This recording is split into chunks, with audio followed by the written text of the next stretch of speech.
بسم الله الرحمن الرحيم والصلاة والسلام على أشرف المرسلين. Salam alaikum. Bonjour tout le monde. Aujourd'hui, on va faire la partie numéro 4, chapitre numéro 2 pour les communications dans les systèmes distribués. Aujourd'hui, on va voir c'est quoi une communication de groupe.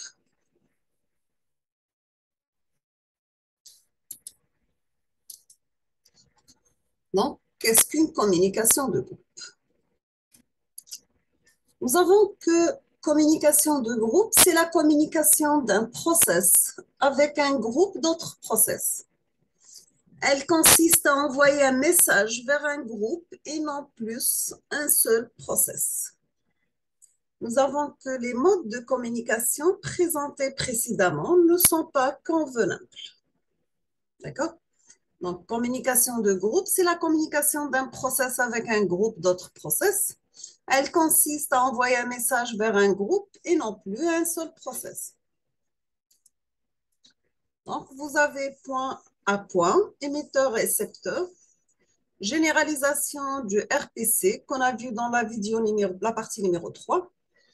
Nous avons qu'un émetteur doit communiquer en parallèle à un récepteur regroupé dans un groupe sémantique, comme vous voyez dans cette figure. Donc, vous avez un à plusieurs, un seul émetteur et plusieurs récepteurs. Quelle est l'efficacité de cette communication de groupe? C'est que le process génère une seule opération pour envoyer un message à tout le groupe, c'est-à-dire envoyer un message une seule fois sur chaque lien. Maintenant, si on va parler côté fiabilité, nous avons qu'une suite d'opérations SIND n'est pas une solution fiable. Chaque opération SIND est prise en charge par un tri-read. Une explosion d'acquittement dit que le nombre de process d'un groupe devient important. Les buffers du process émetteur débordent. Nous avons perte d'acquittement, donc retransmission, ce qui réduit la bande passante du réseau. Toujours avec la fiabilité, nous avons que la communication fiable se caractérise par trois propriétés. La première, c'est bien l'intégrité, c'est-à-dire que chaque message reçu est identique au message transmis et aucun message n'est délivré deux fois. Nous avons la validité, n'importe quel message parvient éventuellement à sa destination. Nous avons aussi l'accord ou bien ce qu'on appelle l'agrément. Tous les process du groupe doivent recevoir un message si l'un d'eux le reçoit. Maintenant, si on parle de communication de groupe côté classification, nous avons que la création et la gestion des groupes constituent un problème fondamental. Nous avons que les groupes sont statiques, le cas le plus simple. Les groupes évoluent dynamiquement par ajout et retrait des process. Et chaque process peut appartenir à plusieurs groupes.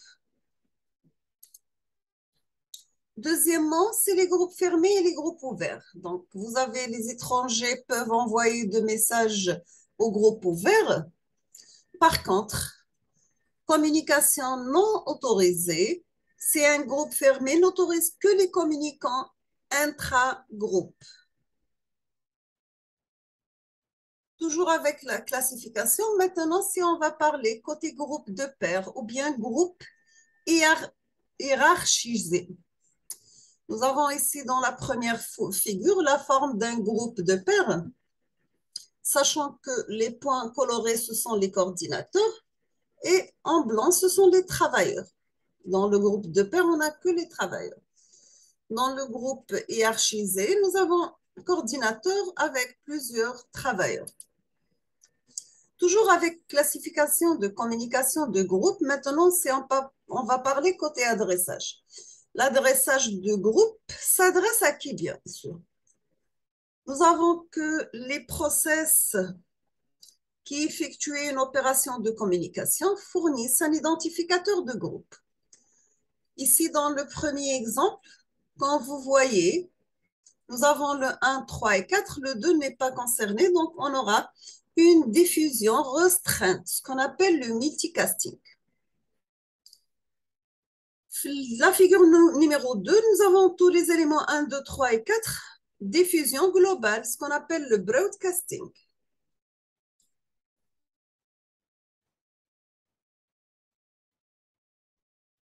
Ici, nous avons le 0 communique avec le 1, 3 et 4, ce qu'on appelle monodiffusion, point to point.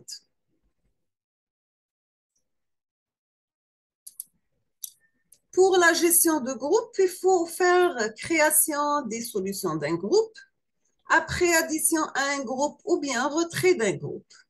Si nous avons une gestion centralisée, donc dans ce cas, un serveur qui gère une base de données de groupe, une base de données des membres, quel est l'avantage? C'est qu'elle est efficace, claire et facile à implanter. L'inconvénient, c'est qu'ils sont fragiles devant les pannes.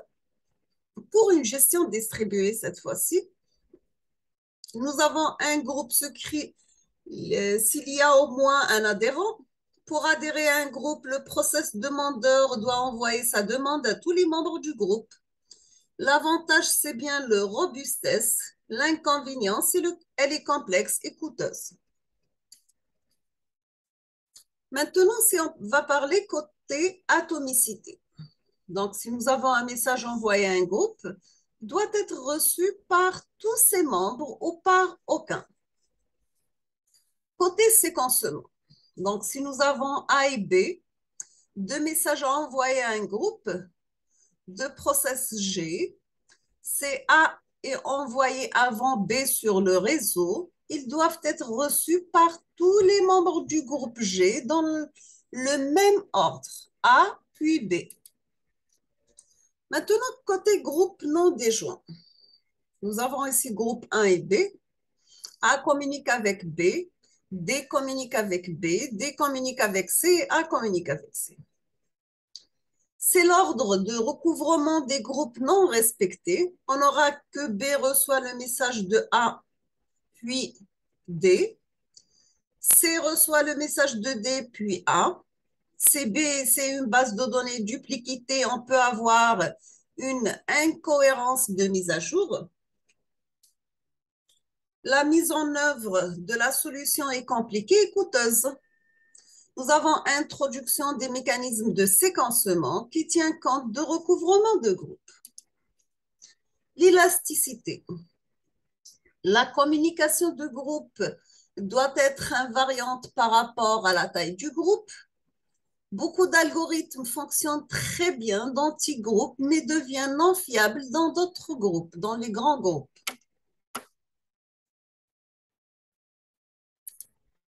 Maintenant, pour une communication par mémoire partagée distribuée cette fois-ci.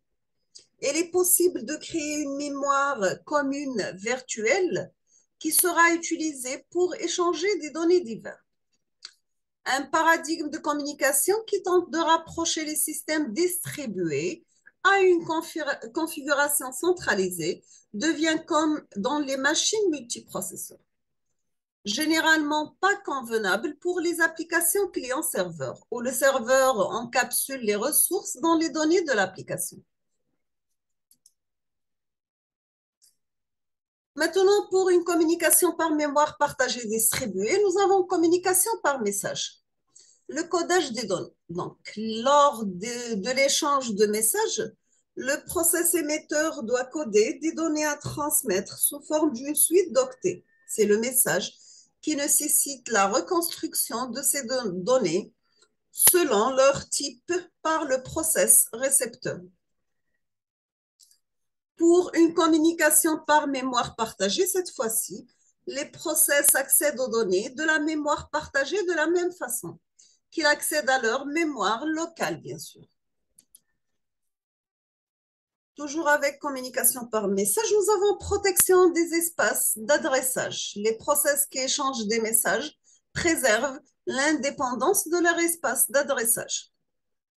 Côté communication par mémoire partagée, nous avons qu'un process peut altérer la mémoire partagée par erreur et induire des problèmes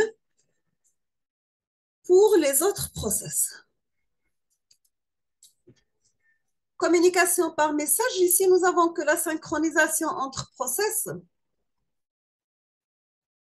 Les process qui échangent des messages se synchronisent à l'aide des primitives d'envoi et de réception. Côté communication par mémoire partagée, il est possible d'utiliser le mécanisme de synchronisation classique entre process avec une certaine adaptation. Par exemple, il est envisageable d'utiliser des sémaphores.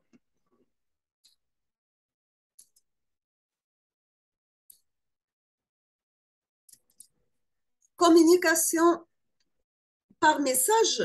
Pour une communication interdite, le process émetteur doit spécifier ou les process récepteurs, problème du canal de communication. Communication par mémoire partagée, nous avons que la communication par mémoire commune élimine cette exigence en permettant au process de communiquer sans se connaître. On termine ce que la communication par mémoire partagée distribuée. Nous avons que la mise en œuvre du paradigme de communication par mémoire partagée se base sur la communication par message. Donc, nous avons lecture et écriture des données. La structure de la mémoire partagée consiste en un ensemble d'octets ou bien les mots auxquels les process accèdent par un mécanisme d'adressage. Donc, il utilise pour cela les opérations de lecture et d'écriture classique. Pour améliorer les performances et les différentes données de la mémoire partagée, peuvent être lues et enregistrées dans les mémoires locales qui jouent le rôle des mémoires caches. Lorsqu'un process met à jour une donnée dans un cache, toutes les autres copies disponibles sur les autres caches doivent être mises à jour aussi. On va s'arrêter ici pour ce deuxième chapitre, la partie numéro 4, et on termine chapitre numéro 3 dans les prochaines vidéos, Inch'Allah. Je vous remercie infiniment pour votre attention. Comme toujours, n'hésitez pas si vous avez des questions et à la prochaine vidéo. Merci beaucoup.